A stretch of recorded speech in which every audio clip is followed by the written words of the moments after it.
Senator J.D. Vance leaned into the microphone, a self-satisfied smirk playing on his lips. It was the kind of expression a man wears when he believes he holds all the cards. When the game is already won before the final hand is even dealt. The faint, ambient hum of the courtroom seemed to recede, focusing all attention on him. $100 million, he said, his voice laced with a theatrical incredulity that was clearly practiced. For hurting the feelings of a man in a red coat. A ripple of controlled chuckles went through the press gallery. Cameras, like metallic insects, flashed with silent, hungry bursts of light, capturing the moment for posterity. For the evening news cycles back home. For the digital archives where political theater is stored forever. What Vance, in his cocoon of tailored suits and strategic confidence, failed to comprehend was the profound miscalculation he was making. The man suing him, the quiet figure sitting alone across the courtroom, wasn't after money. He wasn't seeking validation or an apology that would be forgotten by the next news cycle. He was there to detonate a truth, a secret that had been buried under the weight of national security and the passage of over a decade. And once that secret was spoken aloud in the hallowed, unforgiving space of a court of law, it wouldn't just damage J.D. Vance's career. It would vaporize the very foundation upon which it was built, leaving nothing but the smoking ruin of a reputation. The Royal Courts of Justice, with its Gothic spires and imposing stone facade, is a building that has borne witness to the slow, grinding machinations of British law for centuries. It does not, as a rule, see cases like this one. Its docket is typically filled with the dry, complex tapestry of corporate litigation, high-stakes divorce settlements, and the occasional libel claim between warring newspaper magnates or scandal-plagued celebrities. A retired Coldstream Guard, a man whose entire professional life was defined by discipline and silence, taking on a sitting United States senator over what appeared to be a joke, was an anomaly of the highest order. It felt less like a legal proceeding and more like a collision of two entirely different worlds. But there it was, printed in stark black ink on the docket for that crisp October morning: Corporal Ezra Flint versus Senator James David Vance. Outside, the London autumn had asserted itself with a particular, biting sharpness. It was the kind of chill that seeps into your bones, making the reporters huddled behind the press barriers pull their coats tighter, their breath fogging in the air as they waited for a soundbite. A glimpse of the American politician. The American press crews, a small legion of them, had flown in specifically for this spectacle. Vance was in the city for a lucrative speaking circuit, a victory lap of sorts. And nobody in their right mind expected anything more to come from this lawsuit than a bit of transatlantic political drama. A wounded pride sideshow that would be over before lunch. They were there to capture Vance looking strong, defiant, and quintessentially American on foreign soil. They could not have been more wrong. The marble halls of the courthouse echoed with a hollow, resonant quality when the crowds were this thin. The space wasn't empty, not exactly, but it was filled with the low, conspiratorial murmurs that arise when people aren't entirely certain what they are about to witness. There was an air of anticipation mixed with a healthy dose of skepticism. The courtroom itself, a chamber paneled in dark, polished wood that seemed to absorb both light and sound, felt oddly intimate for such a public and potentially explosive proceeding. When the court clerk, a woman with a voice as dry as old parchment, read the case details aloud, there was something almost surreal about hearing those two names spoken in the same breath. Corporal Ezra Flint, Senator James David Vance. It was a mismatch of epic proportions. On one side of the room, a man whose name and face were utterly unknown to the vast majority of the public. On the other, a senator whose face had graced the covers of magazines, whose voice was a regular feature on cable news. A man who had successfully branded himself as a voice for the forgotten man while building a formidable political machine. Ezra Flint stood alone at the claimant's table. At 47, he was a man who carried himself with the profound stillness of someone who had spent decades mastering the art of not moving unless absolutely necessary. It was a stillness born not of passivity, but of immense control. His ceremonial dress uniform, the iconic red tunic and dark trousers of the Coldstream Guards, was immaculate. It wasn't just clean, it was a testament to a life of precision. The red tunic was pressed to razor-sharp creases. The white leather belt and gloves were spotless. And the famous bearskin hat, a symbol of British pageantry recognized the world over, rested carefully on the polished bench beside him. There was no barrister to whisper legal advice in his ear. No junior assistants shuffling through stacks of papers. There was just him, a solitary figure against the weight of a political empire. The contrast was so stark it bordered on the comical. Vance's side of the courtroom resembled a small, well-funded army. 3 of London's finest barristers. Their black robes and white wigs a stark contrast to Vance's modern suit. Sat arrayed before him. 2 junior assistants flanked them, their tables groaning under the weight of binders, legal pads, and stacks of documents that suggested they had come prepared for a protracted war, rather than what they all believed would be a simple, straightforward hearing about hurt feelings. J.D. Vance himself radiated that particular brand of American confidence that seems to fill a room before a single word is spoken. It's a confidence born of success, of political rallies, of knowing that your words carry weight and can shape narratives. His navy suit was perfectly tailored, fitting his frame in a way that conveyed power without aggression. His posture was relaxed, almost casual, yet it held an undercurrent of command. As he waited for the proceedings to officially begin, he turned slightly, a conspiratorial lean towards his lead counsel, a man named Geoffrey Price, a Queen's counsel with a reputation for surgically dismantling witnesses on the stand. "How long do we expect this to take?" Vance asked, his voice a stage whisper that was deliberately loud enough for half the press gallery to overhear. It was a small, calculated performance. 30 minutes, came the quiet, clipped reply from Price. "Maybe 45. He's representing himself. Senator. No legal training. This should be straightforward." Vance nodded, a flicker of satisfaction crossing his features. This was exactly as he had planned. An easy win, a chance to look magnanimous in victory. When the judge, a formidable woman named Justice Eleanor Albright, gestured for the introductions to begin, Vance leaned toward his microphone with the practiced ease of someone accustomed to having his voice amplified and broadcast. He didn't need to check if it was on, he simply assumed the world was listening. "Your Honor," he began, his voice resonating with that practiced political cadence, measured, serious, but with a folksy, conversational edge he had honed over years. "I'd like to begin by stating, clearly and for the record, that I have tremendous respect for the British people and for their venerable institutions." He paused, allowing the words to hang in the air. "However, this lawsuit, with all due respect to the claimant, represents a fundamental misunderstanding of what was clearly and unequivocally intended as light-hearted commentary." The large screens on either side of the courtroom, previously dark, flickered to life as his legal team queued up their primary piece of evidence. The clip was from 2 weeks prior. It showed Vance at a podium, the background suggesting a corporate dinner or a political fundraiser. He looked comfortable, in his element. "You know, I saw those guards outside Buckingham Palace." His recorded voice boomed from the courtroom speakers, pausing perfectly for the wave of appreciative chuckles that came right on cue from the dinner guests. "And I thought to myself, that's a lot of taxpayer money for a bunch of well-dressed lawn ornaments." More, louder laughter from the recorded audience. Then came the punchline, delivered with a knowing grin. "But hey, at least they're good at standing still. Maybe we should borrow one for Congress. He might get more done." The audience in the clip ate it up. They roared. Back in the stark reality of the London courtroom, a few people in the gallery seemed to suppress small, guilty smiles. It was, on the surface, a decent joke, but Ezra Flint's expression did not change. Not by so much as a twitch of a muscle. Not so much as a single blink. He just stared forward, his gaze fixed on some point in the middle distance. "With all respect to Mr. Flint," Vance continued smoothly after the clip ended, his tone shifting from jocular to serious, that of a statesman explaining a grand principle. "We live in an era where free speech, a value we both cherish in our great nations, includes the right to satirical commentary. That's not just an American value. Your Honor, that's a fundamental democratic value."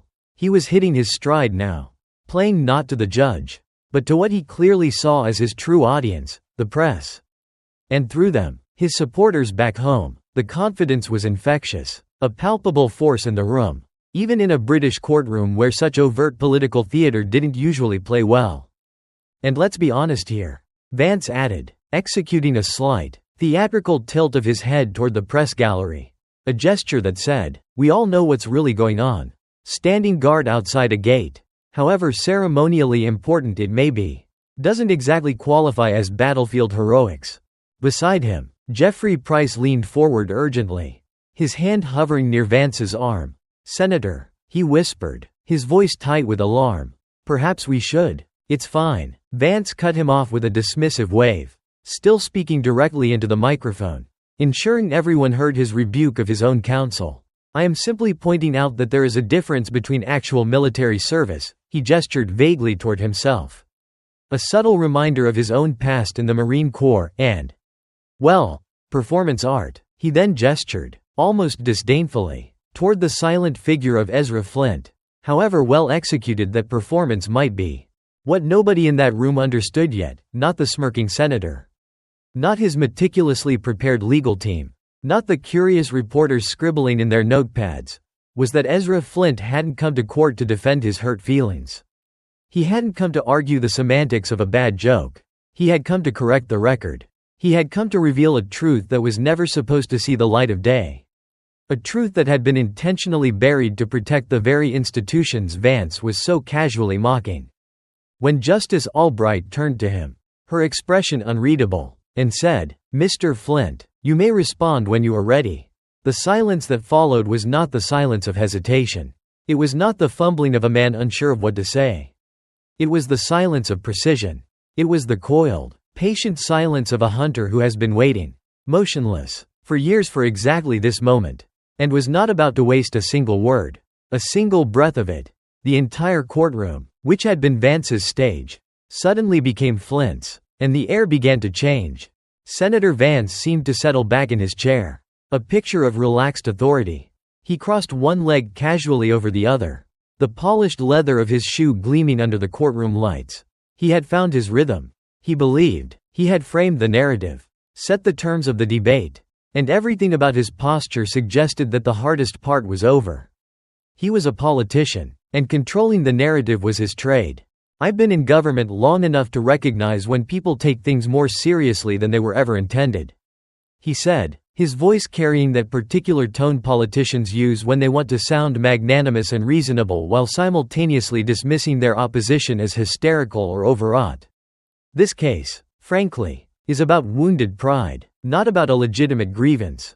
One of his junior assistants, on cue, handed him a slim, elegant folder. He opened it with a kind of theatrical precision, the movement rehearsed, designed to look effortless. His lips curved into a slight, knowing smile as he selected a particular page, holding it up as if it were the final, irrefutable piece of a very simple puzzle.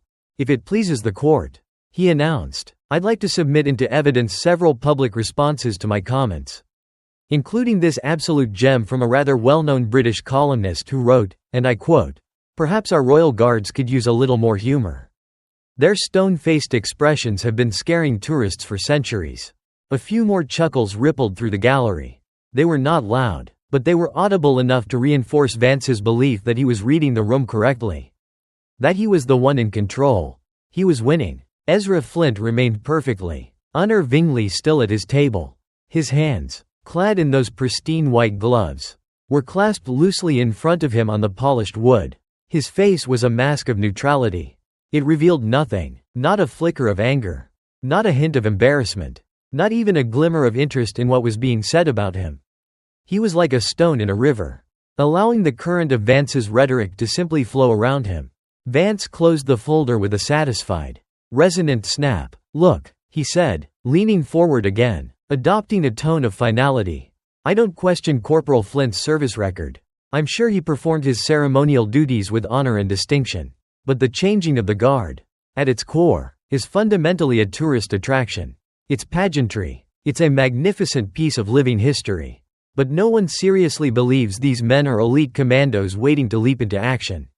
My comment about lawn ornaments was obviously, transparently, satirical in nature. He paused, letting that assertion sink in before delivering what he clearly considered his checkmate.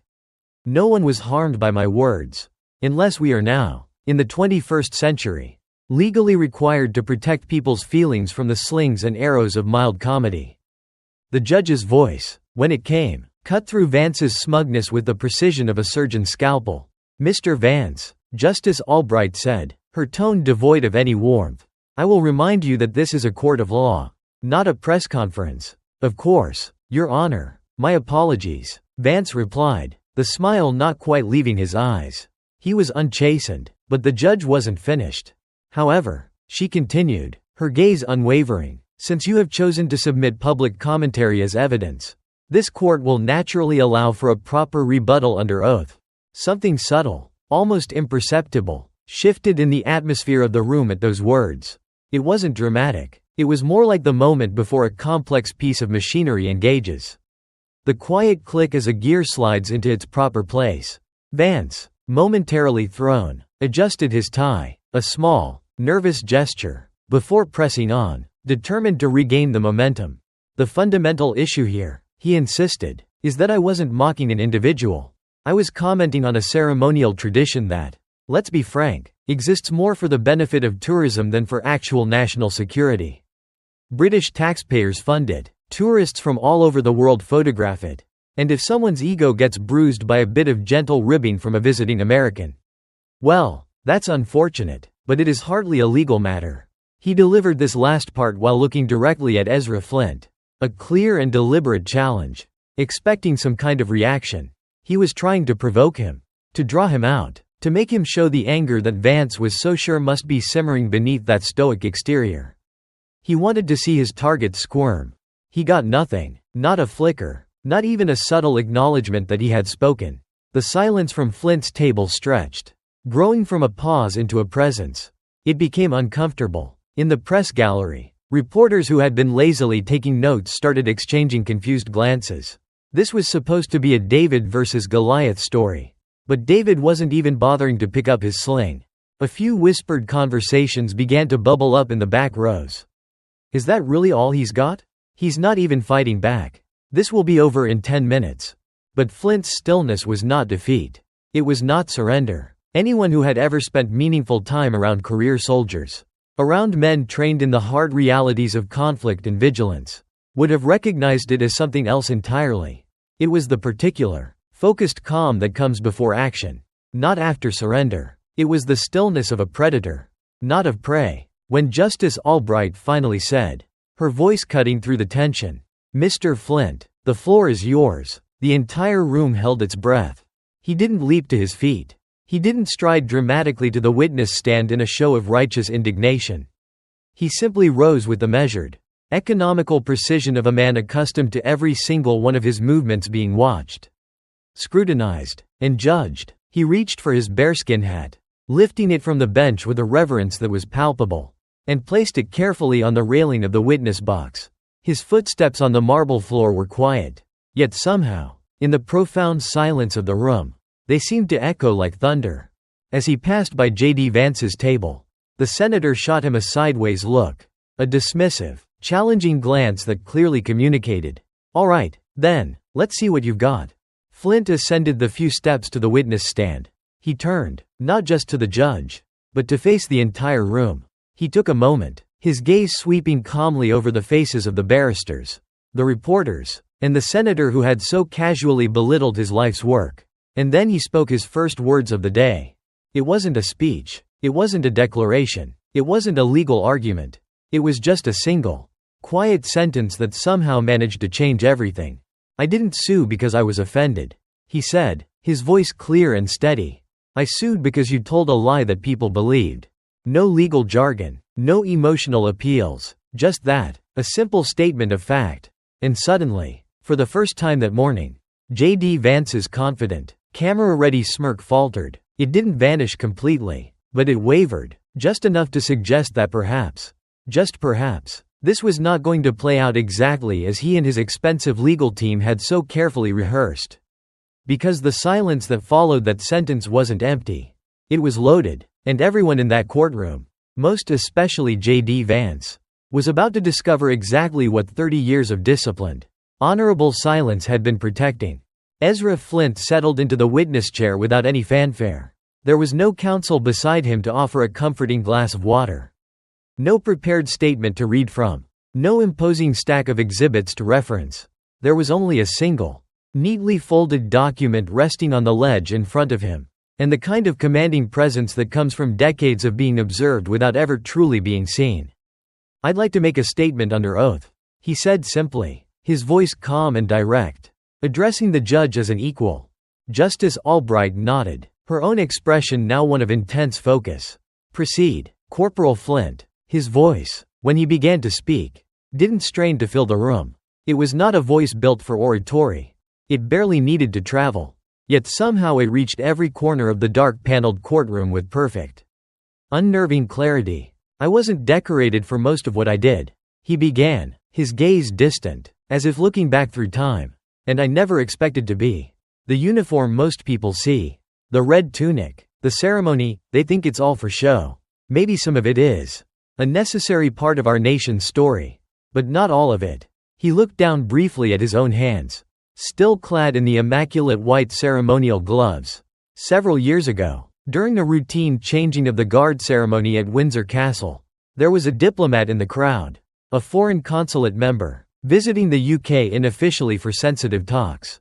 Her presence was not announced to the public. For obvious security reasons, we, the men on duty, had been quietly briefed to expect a Level 2 security environment that day. But most of us weren't told the specifics. We didn't need to be. We just needed to be more alert." Vance shifted in his chair. He was no longer leaning back with casual confidence. He was leaning forward, his arms still crossed, but his attention was now laser-focused on Flint. The smugness was gone, replaced by something that might have been mistaken for genuine curiosity. "I was stationed at the north corner of the quadrangle," Flint continued, his memory of the day sharp and vivid, directly in sight of the main archway. "It was a summer day. High tourist volume. The crowd was thick. Everyone had their phones out. Their cameras. Taking pictures. Recording videos. The usual crowd behavior we are trained to monitor beneath the surface of the pageantry." Flint reached for his folded document, his gloved fingers resting on it. But he didn't open it yet. He was building his case with words first. "I noticed someone, a man, mid-40s, unremarkable in every way, except for one small detail. He was wearing what looked like a Ministry of Defense contractor badge. But the design was wrong. It was 3 years out of date. The font was slightly off. And more importantly, he wasn't watching the ceremony like everyone else. He was tracking the diplomat's movement through the crowd. The courtroom had gone completely, utterly still. Even the court reporter, a woman who had likely heard every kind of shocking testimony imaginable, seemed to be typing more quietly, her fingers moving with a new reverence. "I made a judgment call," Flint said, his voice unwavering. "I broke formation. I walked off my assigned position on the dais. Not quickly. Nothing that would alarm the civilians. To the hundreds of tourists watching, it probably looked like I was going to correct someone who had stepped over the velvet barrier ropes. A minor piece of crowd control." He tapped the folded document once. A soft, definitive sound against his knee. "The cameras caught it. I'm sure you can probably find footage online. On YouTube. Tourists commenting on the stoic guard who came to tell them off. They thought I was part of the show." He paused, letting the irony of that statement land. "But I wasn't performing for anyone." Now the silence in the room felt different. It was no longer just anticipatory, it was focused. Heavy. Like a room collectively holding its breath. "I didn't radio for backup," Flint explained. "That would have created a panic. I didn't draw any weapon. That would have been catastrophic. I just got close enough to intercept him as he made his move toward the diplomat's position. I used a standard, non-threatening engagement phrase. 'Excuse me, sir, your accreditation appears to be out of date. Could you step this way, please?' And what I discovered in the bag he was carrying." Flint's eyes lifted now, scanning the courtroom with that same unnerving calm, was a concealed high-frequency recording device. Detailed architectural floor plans of the diplomatic residence where the talks were being held. And what our Royal Engineers explosives team later identified as the primary components for a sophisticated improvised incendiary device. A sharp, collective intake of breath came from somewhere in the gallery. It was a sound of pure shock. The suspect, as we later learned from the investigation, had been tracking the diplomat's schedule for 3 weeks. He knew her route, her timing, her official security detail, what he had not planned for, what his intelligence had failed to account for. was a ceremonial guard-breaking protocol to investigate a security badge that was 3 years out of date. Flint paused again, letting the full weight of his words settle into the silent room. The incident required immediate and absolute containment. It never made the news. It was never meant to make the news. We were specifically instructed, at the highest levels, that it couldn't. The diplomatic talks were too sensitive. A public incident would have jeopardized everything. Justice Albright leaned forward slightly, her judicial mask cracking just a little to reveal the intense human interest beneath. "Mr. Flint," she asked, her voice firm, "is this testimony corroborated by any official sources?" He nodded once. A single, sharp movement. "It is, Your Honor." He finally unfolded the paper he had been holding. It was a single sheet, covered in dense, official-looking text. "This is a declassified communication from the Security Service. MI5. It was released just 2 weeks ago. Following a formal, and very difficult, request I made through my Member of Parliament. It confirms the incident. It confirms the suspect's intentions. And it specifies that my intervention prevented what would have been, and I quote, a significant international and diplomatic crisis." The court clerk, looking pale, approached the witness stand and accepted the document. The entire room watched in complete, rapt silence as the single piece of paper changed hands, as if it were a holy relic. "Would you read the highlighted portion, please, Your Honor?" Flint requested respectfully. Justice Albright held the document, her eyes scanning the text. She cleared her throat, and when she spoke, her voice seemed to carry an extra weight. The weight of official, undeniable truth. Corporal Ezra Flint's intervention on the 17th of March, 2014. Conducted without overt force or public disruption, directly prevented a probable attack on a protected foreign diplomat, thereby averting a potential diplomatic incident and severe reputational damage to the Crown. Actions were carried out with exemplary discretion and in accordance with national security protocols. The murmurs that followed were quiet, but they rippled through the courtroom like a shockwave. It wasn't the sound of dramatic gasps, but the hushed, stunned sound of people rapidly processing information that completely upended everything they thought they knew. J.D. Vance's posture had completely transformed. He was no longer relaxed or confident. He was leaning far forward, his elbows on the table, blinking more frequently than before, as if trying to physically clear his vision, to make sense of what he was hearing. The world had just tilted on its axis, and he was struggling to find his balance. Flint let the judge's words settle for a long moment before he continued, his own voice remaining steady, never once rising in triumph or anger. "I did not bring this lawsuit because I needed money or because I craved recognition. I brought it because your words, Senator, your joke, broadcast to millions, were used to diminish and erase something that we were specifically asked to protect." Without acknowledgement, in silence, his voice remained a testament to control. "I served for 30 years. I have stood beside the graves of men who earned more medals and served fewer years than I have. I have been present for repatriation ceremonies, honoring the widows, the orphans, the small children saluting photographs of fathers they will never see again. I never asked anyone to applaud me. I never expected a thank you.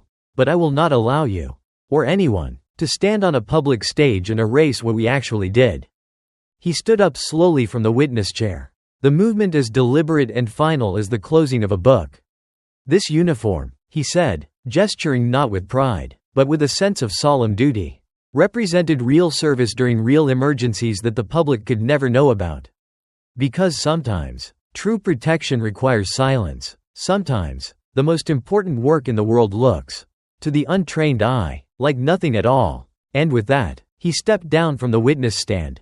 He walked past J.D. Vance's table without a single glance, his back ramrod straight, and returned to his solitary seat at the claimant's table. The courtroom didn't erupt. There was no applause, no shifting in seats, barely the sound of breathing. And for the first time all day, for the first time perhaps in his entire political career, Senator J.D. Vance sat in complete, stunned silence, apparently unable to find his voice. The MI5 document remained on the judge's bench, a single piece of paper that somehow seemed heavier than all the stacks of legal binders on the defense's table combined. The judge's gaze followed Ezra Flint as he resumed his position, still in that posture of perfect composure, still radiating that particular, profound calm that comes from saying exactly what needed to be said. And nothing more. The spell of silence was finally broken by the small, incidental sounds of reality returning. The faint whir of a camera lens adjusting somewhere in the press gallery. The soft, hesitant rustle of someone shifting papers. But no one seemed to want to be the first to truly break the quiet. The younger clerks and legal assistants in the room looked visibly uncomfortable. Their faces pale, as if they had accidentally stumbled into a sacred space and witnessed something far too private and profound for a public courtroom. Even the experienced court reporter, a veteran of countless trials, had slowed her typing, her fingers now moving more carefully, more deliberately across the keys, as if the words themselves now carried a new and solemn weight.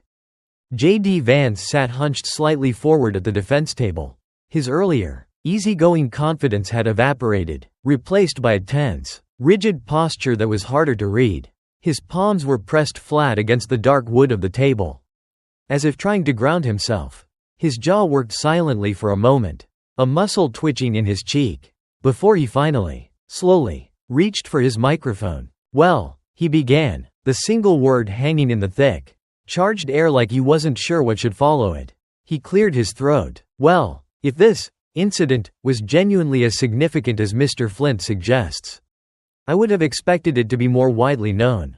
It was a weak parry, a desperate attempt to regain some semblance of control, to poke a hole in the now watertight narrative Flint had constructed.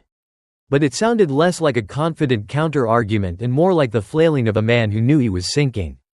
The tension in the room, which had been momentarily suspended in awe, seemed to tighten at his words. Justice Albright raised a single, skeptical eyebrow. "Are you suggesting, Mr. Vance," she inquired, her voice dangerously calm, "that classified national security operations should be subject to public relations campaigns in order to be considered valid?"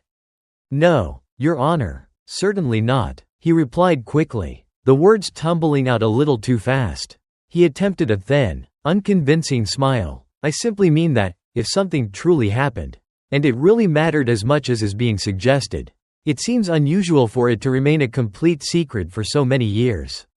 This time, Ezra Flint did respond. He didn't turn around. He didn't rise. He didn't reach for a microphone. His voice simply carried across the silent room, quiet but unmistakably clear, cutting through Vance's desperate rationalizations. "The men I served with didn't survive on public approval, Senator. They survived on trust." That single sentence seemed to land with physical weight. It was a complete and total refutation of Vance's entire worldview. A world built on polls, on public perception, on the noise of approval. The judge carefully placed the MI5 letter down beside her gavel, as if marking the end of a chapter.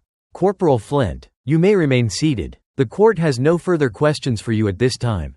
Flint gave a single, almost imperceptible nod of acknowledgement, his hands returning to their neat, still clasp on the table in front of him. Nothing in his expression suggested victory or vindication. There was no smugness, no "I told you so." He had simply done what he came to do. He had presented the truth. The rest was out of his hands. And then, something entirely unexpected happened, something that was not on any legal docket or in any rehearsed strategy. A woman in the back row of the public gallery, a woman no one had paid any attention to, suddenly stood up. Her hand was pressed to her chest, her face pale. The entire gallery, a sea of heads, turned as one to look at her. When she spoke, her voice was quiet, trembling, almost breaking with an emotion that was raw and overwhelming. "He saved my mother. Her name was Annalise. She was the daughter of the diplomat. No one had introduced her. She hadn't been called as a witness or identified in any formal capacity. She had simply come to watch, to see the face of the man who, she had only recently learned, was responsible for her mother still being alive. But her face, pale and etched with a profound, tearful gratitude, carried the unmistakable weight of truth that no lawyer could argue against. "I didn't know who he was until today," she continued, her voice growing a little steadier, drawing strength from the act of speaking. "My mother never told us the full details. She was bound by the same secrecy. She just said that something had happened during her visit to London, and that a very brave, very observant man had prevented it from becoming something truly terrible." The judge didn't interrupt her. The clerk didn't shush her. No one in the room moved. J.D. Vance had gone completely, utterly still in his chair. His face a blank mask. His expression unreadable. The air in the courtroom felt different now. It was no longer charged with legal drama, but heavy with something far more substantial. Reality, perhaps, the kind of raw, undeniable human reality that is much harder to argue with than legal theories or political talking points. Ezra Flint still didn't look back toward the woman. He was not a man who sought out or was comfortable with public acknowledgement or emotional validation. He had done his duty. He had spoken his piece. And for him, that was enough. The silence that followed her words wasn't uncomfortable or tense. It was respectful. It was a shared moment of profound understanding. Even the press corps, a group of people professionally trained to chase noise, to seek out confrontation, seemed to understand that some moments required a reverent quiet. When Justice Albright finally spoke, her voice was back to being measured and formal, but with an undercurrent of something new. Given the classified nature of the evidence that has been submitted, and the clear need for a proper procedural review, I will issue a full written ruling within the coming days. This hearing is now adjourned. The gavel came down, but not with the sharp, dramatic crack one sees in films. It was a quiet, definitive tap of wood on wood that somehow felt more final. Slowly, as if waking from a trance, people began to file out of the courtroom. No one rushed for the exits. No one shouted questions. The entire scene felt oddly subdued, more like leaving a memorial service than a contentious legal proceeding. J.D. Vance remained frozen in his seat long after everyone else had begun to move. His shoulders curved inward, his gaze fixed on something on the table that probably wasn't there. His high-priced team of lawyers gathered their materials quietly, their movements now uncertain, occasionally glancing at their client with expressions that suggested they weren't quite sure what had just happened either. Their meticulously prepared war room had been dismantled by a single sheet of paper and a truth quietly told. No winner had been officially declared. No verdict had been announced. But everyone who had been in that room understood. On a visceral level, that something had irrevocably shifted in a way that could not be easily reversed. Outside the courtroom, the grand, echoing corridors buzzed with muted conversations. But there was none of a typical post-hearing excitement. None of the loud, speculative chatter. People moved with the careful, thoughtful pace of those who are processing something unexpected and significant. J.D. Vance and his team eventually emerged through a side door, his lawyers and aides instinctively forming a protective cluster around him.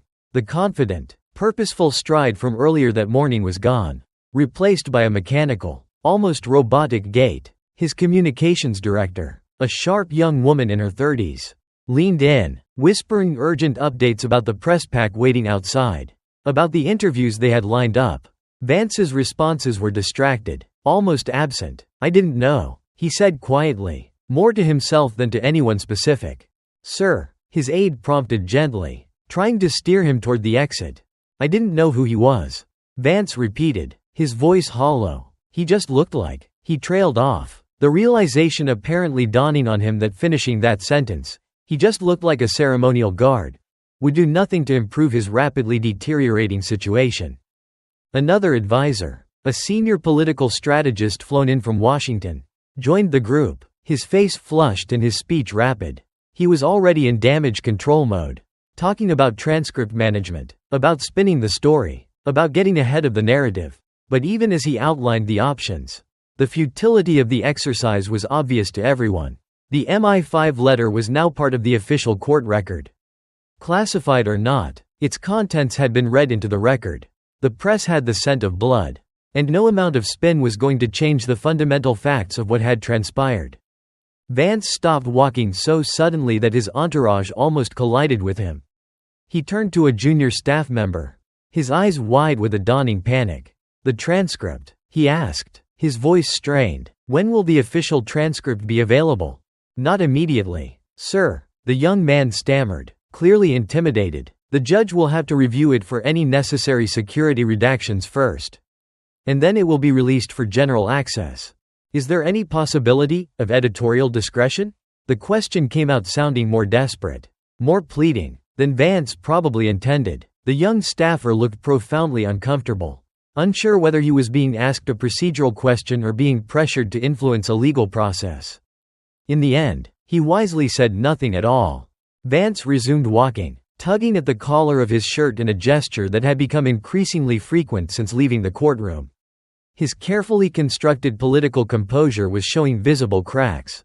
Meanwhile, in the main corridor, moving in the opposite direction, Corporal Ezra Flint moved with the same measured, unhurried pace he had maintained all day. He had found a quiet alcove to change from his ceremonial uniform into a simple, anonymous tweed overcoat and gray trousers.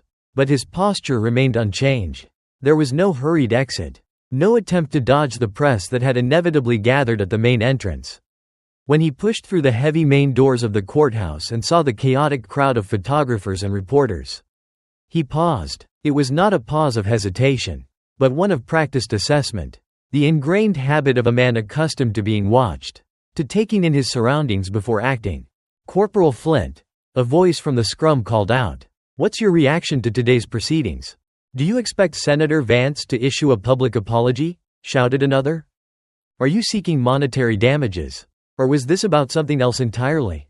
Flint looked out at the assembled press, at the sea of cameras and microphones pointed at him, with the same calm, neutral expression he had worn throughout the entire hearing.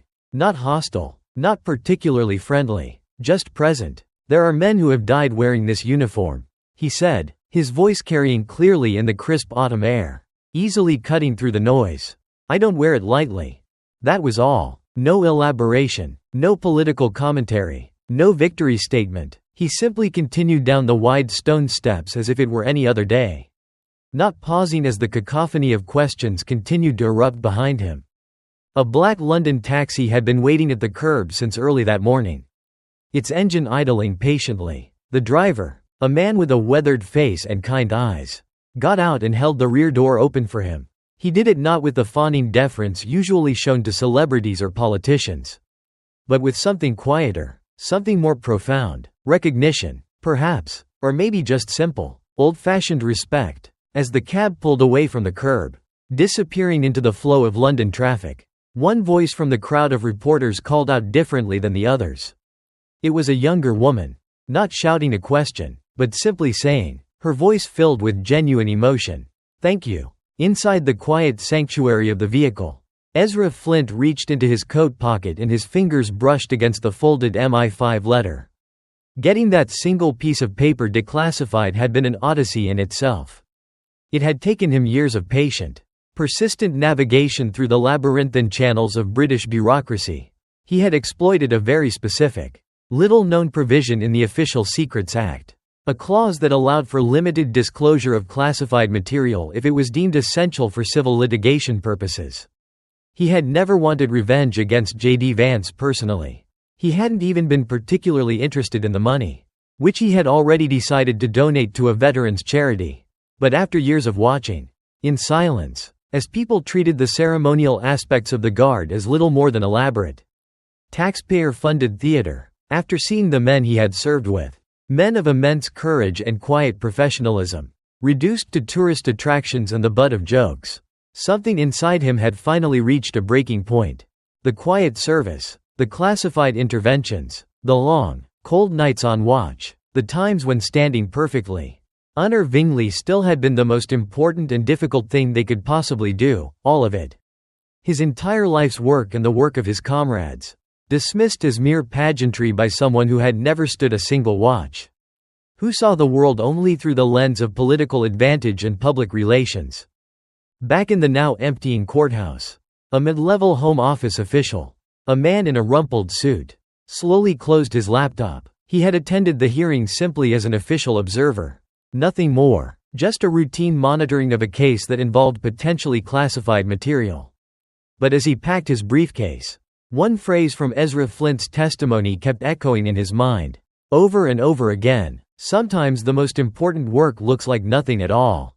That single line, he knew, would stay with him for a very long time. Long after all the legal arguments and political posturing he had witnessed that day had faded from memory. At the courthouse's side exit, J.D. Vance finally emerged with what remained of his shell-shocked entourage. The crowd of reporters there was smaller now. less energetic. When they called out questions, he didn't respond, his gaze fixed on the waiting car. His team guided him toward it with a practiced, joyless efficiency. No one booed him. No one cheered. The public simply watched, their expressions a mixture of pity and contempt, as the powerful American senator got into the back of the sedan and was driven away into the London afternoon. And perhaps, in that mundane, anticlimactic departure, something profoundly significant had already occurred. The lawsuit had not officially concluded. No damages had been awarded. No formal vindication had been declared by the court. But the narrative, the very thing Vance had built his career on controlling, had decisively shifted in a way that could not be corrected with press releases, or friendly interviews, or any amount of political spin. Because some truths, once they are spoken aloud with clarity and backed by undeniable evidence, change the very air in a room, and in the world, in ways that can never be undone. And reputations, unlike legal verdicts, do not always wait for official pronouncements before they begin to crumble into dust. The cameras that had moments before been focused on Vance's ignominious departure soon turned back toward the grand courthouse doors. But the man they were now hoping to capture, the man who was now the center of the story, had already gone home. The real story, it seemed, had left quietly in the back of a taxi, driven by a man who understood, without needing to be told, that some services, the most important services, don't require applause to matter. What would you do if the moment that defined your professional life, an act of quiet courage that saved lives and protected nations, was dismissed as a joke on the world stage?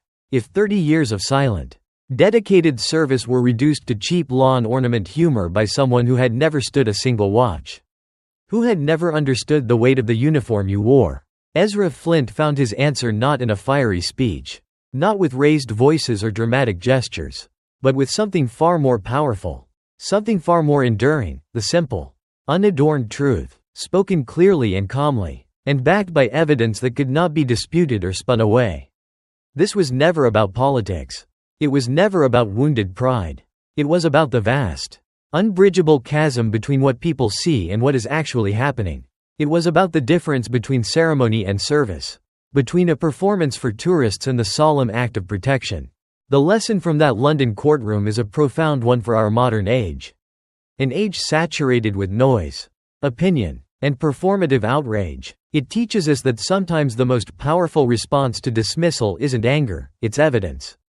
Sometimes, the most potent answer to mockery isn't a clever retort, it's a quiet recitation of the facts. And sometimes, true dignity doesn't need to raise its voice. It just needs to stand its ground, wait for its moment, and speak the truth. The failure of J.D. Vance was not merely a political gaffe, it was a moral failure.